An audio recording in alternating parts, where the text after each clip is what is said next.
Prince William distanced himself from Meghan Markle during Christmas celebrations in Sandringham, an expert has claimed, amid reports of a supposed feud between the Cambridges and Sussexes.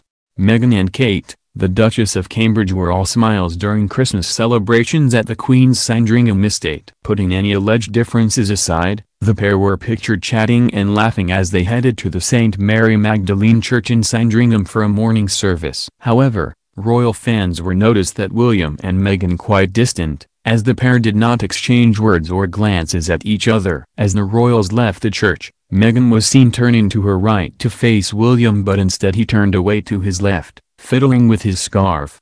During 2017 Christmas celebrations in Sandringham, Meghan and William were pictured chatting and laughing as they left St. Mary Magdalene Church. The royals appeared to behave differently this year, according to psychologist and body language expert Darren Stanton, who claimed William was actively trying to distance himself from Meghan. He told Express Co. UK, "William's body language is quite interesting because as soon as he registers Meghan is beside him he immediately distances himself over to his far right. This is called distancing behavior and is generally unconscious when someone's in a situation they want to escape from. Personal or physical distance is one of the first things they will do. If someone has lied and is being challenged, similarly, we would see simply distancing gestures or defensive gestures, live using a clipboard or coffee cup to psychologically block the threat. I also notice there appears to be no dialogue. This is in stark contrast to last year when we observed William interesting with Meghan.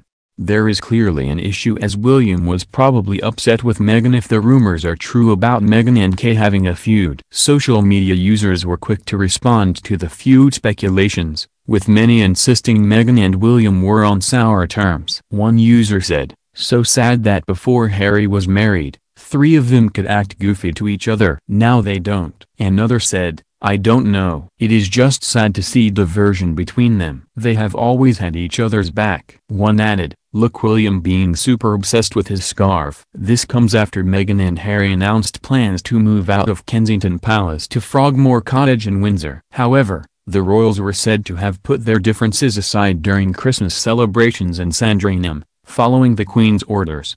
A source told The Sun Online, "The Queen and Charles have allowed the situation to play out without overtly interfering, but they both made it clear that Christmas was for the whole family to really come together.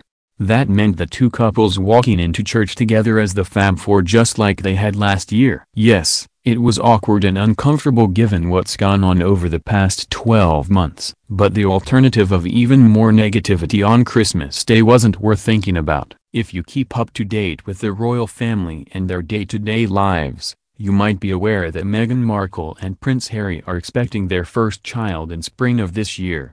Fairly common knowledge at this point. Often, new parents will decide to ask their siblings to take on the role of godparent for their new babies, but not so with the royal family. For some strange reason, they never ask brothers or sisters to take on the duty, and it's thought to be because they have a role in the child's life already. Okay, so Robert Jobson says this isn't a snub though, and not something to take offense about, according to USA Today. Robert is a longtime royal correspondent for several publications, and when Prince George was born, he explained that as aunts and uncles, they are already involved in the lives of their nieces and nephews. As this was the decision made when George was born, people are expecting it to be the same when Meghan and Harry's baby arrives, but there's no rule to say it won't change.